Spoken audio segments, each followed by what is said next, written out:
Magandang umaga. Nagtitipon ang mga agila sa katapusan ng linggo ng November 29, 2025.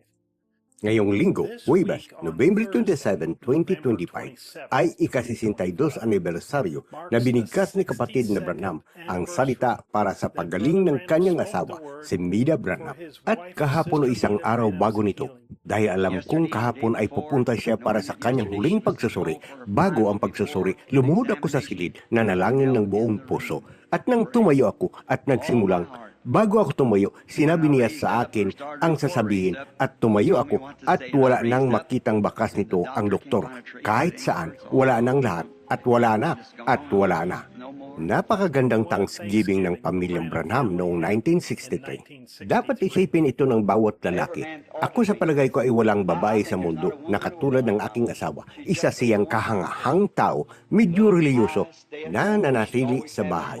Lagi niyang ihanda ang mga damit ko at lalabas ako, maglalakbay, lahat papasok sasabihin, aasarin siya ng kaunti. Sasabihin, asawa mo ako. Asawa mo ba ako? At ganon, halikan ko ang mga bata, luluhod at manalangin. At isusuot ko ang aking mga damit para hindi ako mabaliw, halos dahil sa mga tao at kung ano-ano pa. Aalis at mangisda o mangaso, palayo sa kanya. Kailangan niyang dalhin ang lahat ng mag-isa ng mag-isa. Kilala ko si Sister Mida sa Tucson. 50 taon na ang nakalilipas at gustong-gusto niya ang mga tapes.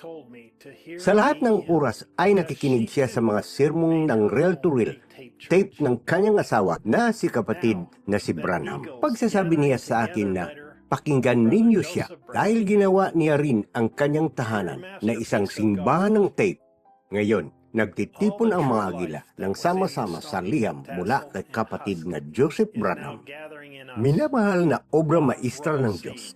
Ang lahat ng tunay na buhay na nasa tangkay, uhay at balat ay nagtitipon na ngayon sa atin. Ang maharlikang bini ng Diyos, ang kanyang mga obra maestra at inihanda para sa muling pagkabuhay, handa na para sa pag-aani. Ang Alpha ay naging Omega, ang una ay naging huli at ang huli ngayon ay ang una. Dumaan tayo sa isang proseso at naging kanyang mga obra maestra, isang pirasong hinaplos mula sa kanya. Ang nubya at ang nubyo ay isa. Ipinakita ng Diyos sa kanyang propeta ang isang paunang sulyap sa bawat isa sa atin, ang kanyang mga obra maestra sa isang pangitain habang nakatayo siya roon kasama ang Panginoon na pinanood ang nubya na dumaan sa harap niya. Nakita niya ang bawat isa sa atin. Lahat tayo ay nakatuon sa Kanya. Sinabi niya na tayo ang pinakamatatamis na taong nakita niya sa Kanyang buhay. May kakaibang hangin sa paligid natin. Napakaganda natin sa Kanya. Tandaan, ito ay isang pangitain ng nobya. Kung ano ang magiging hitsura niya at sinasabi sa atin ng insakto kung ano ang Kanyang ginagawa.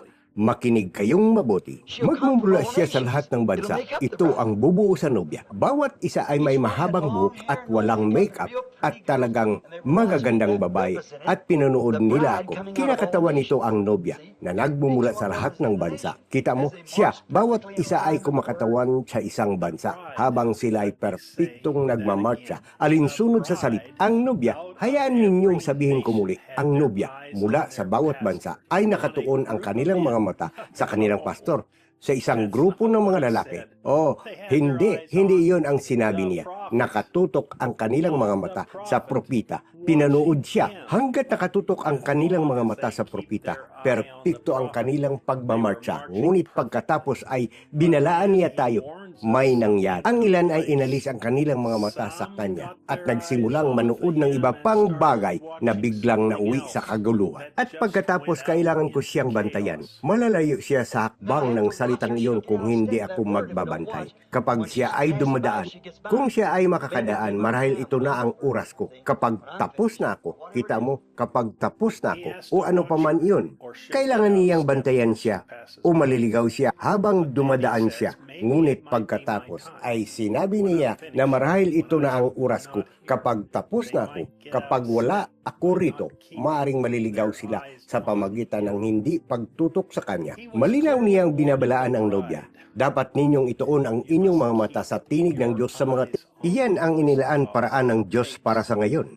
Iyan ang tinig na magbubuklod at magpapaperpekto sa nobya. Kung aalisin ninyo ang inyong mga mata at tainga mula sa tinig, maliligaw kayo at mapupunta sa kaguluhan. Ang bawat mensahe ay nagiging mas malinaw at mas malinaw. Ito ang makapangyarihang Diyos na inahayag sa harap natin. Pinapakain ang kanyang nobya ng nakatagong mana na maaari lamang nating kainin. Ito ay sadyang napakayaman para sa lahat ng iba pa, ngunit ito ay nakatagong pagkain para sa nobya.